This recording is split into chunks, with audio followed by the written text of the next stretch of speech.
Fala, matemáticos, tudo bem? Continuando aí o estudo sobre funções, hoje a gente vai falar sobre representação de funções, vamos falar nesse vídeo as operações de funções e por fim lá embaixo, ó, composição de funções. Vamos lá então? Então, pessoal, a representação gráfica nos dá uma informação útil do comportamento ou da história de vida de uma função. Então, aqui você pode observar, ó, que essa função ela vai diminuindo seus valores para y, enquanto os valores de x aumentam.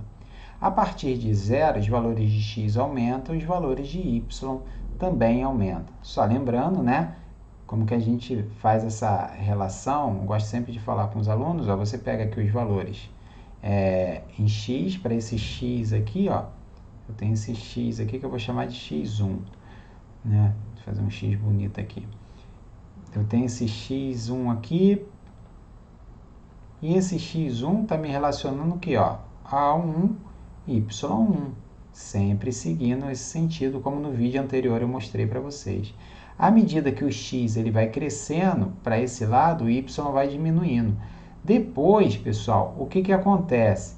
A partir, né, de 1, à medida que o x aumenta, né, o x está aumentando, mas o y ele volta a crescer. Ó. Olha o que está acontecendo. Ó. O x aumenta, mas o y também está aumentando. Então, a gente tem a história de vida da função. Prosseguindo aqui, a gente vê que também ela pode ser representada, uma outra maneira, é por intervalos. Aqui eu tenho um x menor ou igual a 2, eu vou sempre ser o que? Valores o quê? Constantes de menos 2. Um detalhe aqui, ó, que eu estou falando x menor ou igual a 2, então o 2 entra, bolinha fechada. No intervalo de menos 2 a 2, né, eu tenho uma bola aberta aqui, porque eu tenho um intervalo que x menor, então esse valor é x maior, esse valor ele não entra então, tá? Então, por isso que a bola aberta, aqui bola fechada, e meu último intervalo é para x maior que 2. Então, para x maior que 2, eu tenho um valor constante, que é aqui o nosso 4. Então, essa é uma outra maneira de nós representarmos as nossas funções, tá, pessoal? Seguindo aqui a nossa teoria sobre funções, vem a dúvida, mas como que eu vou saber graficamente se eu tenho ou não uma função? Uma maneira, pessoal, é você passar uma reta vertical. Se essa reta vertical ela cruza a função em um único ponto, então você tem uma função. Agora, olha só, eu tenho uma função, vem vindo, ela faz essa voltinha e está cruzando em dois pontos. Cruzou em dois pontos, pessoal, ou mais, não é função. As operações com funções. Eu posso fazer operações com funções, somar funções, subtrair funções, multiplicar funções e dividir funções. O cuidado que eu tenho que ter aqui na divisão, né, gente, eu não posso ter valores o quê? Iguais a zero. Então, g de x, ele tem que ser diferente de zero. Então, o domínio da função vai ser a interseção dos domínios, seja ele soma, subtração, multiplicação, e o detalhe aqui, ó, do g ser zero, né, com exceção. Ó, exceção quando eu tenho o quê? Uma divisão. Mais uma vez chamando a atenção.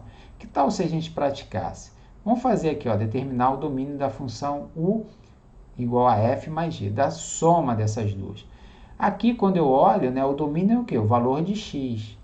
Qual valor não posso colocar aqui? Ah, o valor que está embaixo tem que ser diferente de zero. Ó. Então, x menos 1, ele tem que ser diferente de zero. E para isso não ser zero, como que a gente resolve? É só você pegar esse 1 e passar para o outro lado. Assim, você tem o x diferente de 1. E, nesse caso aqui, você tem uma raiz. X menos 1 está dentro da raiz. Dentro da raiz, você só pode ter valores maiores ou iguais a zero. Como que eu resolvo isso? Passo 1 para o outro lado. X maior ou igual a 1.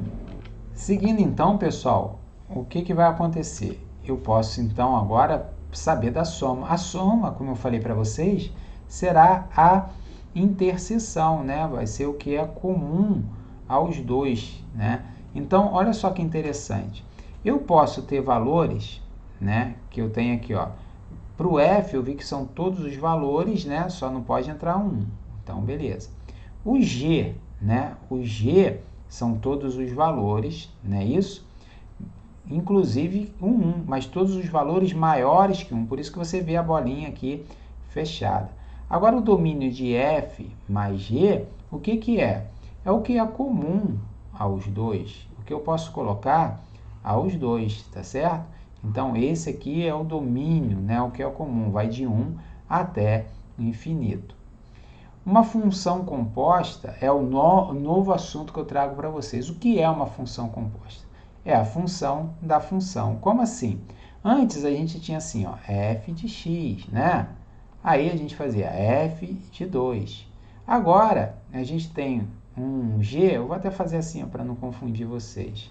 Já que está ali g, vamos fazer g para todo mundo. Ó, digamos aqui, ó, a gente tinha assim, um g de x, né? Igual um valor lá qualquer. Um exemplo aqui qualquer, x mais 1, um exemplo, tá? Estou chutando um valor qualquer. Se eu fizer g de 2, aonde tiver x eu vou botar 2, aí vai ficar 2 mais 1, para esse exemplo. Só que agora, o que que eu vou ter? Eu vou ter uma função g e eu vou substituir outra função no lugar de x. E assim a gente vai ter uma função que a gente chama de função composta. Então, aqui, ó, vamos para a nossa definição. Uma função de a a b e uma de g, uma função g de b a c. Funções tais que o contradomínio de f é igual ao domínio de g. O que é isso, Tércio? Já não entendi mais nada. Ó, você tem uma função f, ela vai de a até b, tá? Então, aqui é a tua função, ela está ligando aqui. Aqui você tem um domínio de f e o contradomínio. Aí você tem o quê? A g que vai pegar os valores, né, do meu conjunto B e levar para o meu conjunto quê? Meu conjunto C aqui, né? Vamos organizar aqui melhor, pessoal, senão você não vai entender, aí fica pior. Deixa eu fazer o desenho aqui mais organizado. Vamos lá, de novo, ó. Você tem inicialmente aqui um conjunto A. Esse conjunto, por meio da função f, me leva ao elemento, então vou botar aqui, ó, f, né? F me leva aos elementos de B. Como que isso se dá? Dá pelo meio de uma lei de formação, que é o meu f, tá? O f associa A a B. Mas aí eu tenho um conjunto C. E para eu chegar no conjunto C, eu uso a função G. Mas a função G está pegando os elementos que estão aqui, ó, estão em B. Então é isso que ele está falando, ó.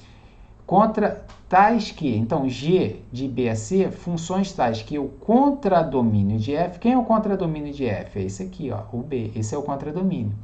É igual ao domínio de G, claro, imagina, ó, que a gente não tivesse aqui o A, eu teria o B levando aqui em A, C, por meio da função o quê? G. Então, o meu B é o contradomínio de G, é o domínio, perdão, de G. Então, a função composta de f com g, a gente escreve assim, ó, a função g de o em f, gof, a em c. E ela é definida como g de o de f, que a gente pode escrever, né? A gente fala gof de x, ou g de f de x. Vamos praticar? Fica melhor, aí você vai entender, ó. Eu tenho a função f de x, que é x mais 1. E a g de x é x2 mais x mais 1. Lembra que eu falei? Ó, no lugar do G, do X, eu botei o F. Mas quem que é meu F? O meu F está lá, ó, X mais 1. A gente já até escreveu lá em cima. Então, onde tiver X no G de X, eu vou escrever quem? X mais 1. Por isso que eu botei ó, X mais 1 ao quadrado. Aqui eu botei quem? X mais 1 no lugar do X. E o 1 eu repeti, pessoal, porque só tinha 1. Aí, no final das contas, se eu fizer essa continha aqui, ó, x mais 1 ao quadrado. Isso é um produto notável, vai ser x2 mais 2x mais 1. Mais x, que está aqui, né? Ó, mais x. Deixa eu fazer devagar, pessoal. Vamos lembrar isso aqui, que senão você pode se perder na hora do estudo e não aprende nada. Ó, aqui é o seguinte. A primeira coisa que eu estou fazendo aqui, né? Eu tenho um x mais 1 ao quadrado. Quando eu tenho dois números, né, uma função ao quadrado, um polinômio, um a mais b, que nem está aqui, ó, a A gente usa essa regrinha, o quadrado do primeiro mais 2 vezes o primeiro pelo segundo, mais o quadrado do segundo. O nome disso é produto notável. Então, x mais 1 ao quadrado vai ser o quadrado do primeiro, mais 2 vezes o primeiro pelo segundo, né? 2 vezes 1 é 1, mais o quadrado do segundo. Aí agora eu vou escrever esse outro camarada aqui. Vou até mudar de cor para você entender aqui que eu estou com outro. Estou pegando agora, ó, repetindo aqui, ó, x mais 1. E por fim lá, né, eu tenho o último meu lá, que é o 1, aqui do final que sobrou. Fazendo essa conta, pessoal, toda, o que eu vou ter então? Eu vou ter que x2, né? Eu tenho x2. Opa, deixa eu voltar, desculpa, pessoal. Então, eu vou ter lá, ó, x2, só tem ele, então fica x2. 2x mais esse x aqui, 3x. Aí eu tenho 1, 2, 3. Por isso que deu 3 aqui. Para finalizar essa aula, eu quero falar do domínio de funções compostas. Então, o domínio são todos os pontos de x no domínio de f, tais que f de x está no domínio de g. O que é isso? X pertence ao domínio de f, tal que f de x pertence ao domínio de g de x. Então, o domínio, pessoal, a gente não pode esquecer, né? Eu tenho um A, eu tenho um B e eu tenho um C, né? Então, o domínio de f de x pertence, porque o f de x são os valores que estão aqui em B, ó, é o nosso f de x que chegou aqui. Então, ele pertence, né, ao domínio de g, porque o g é que leva, ó, g de x, isso que está falando.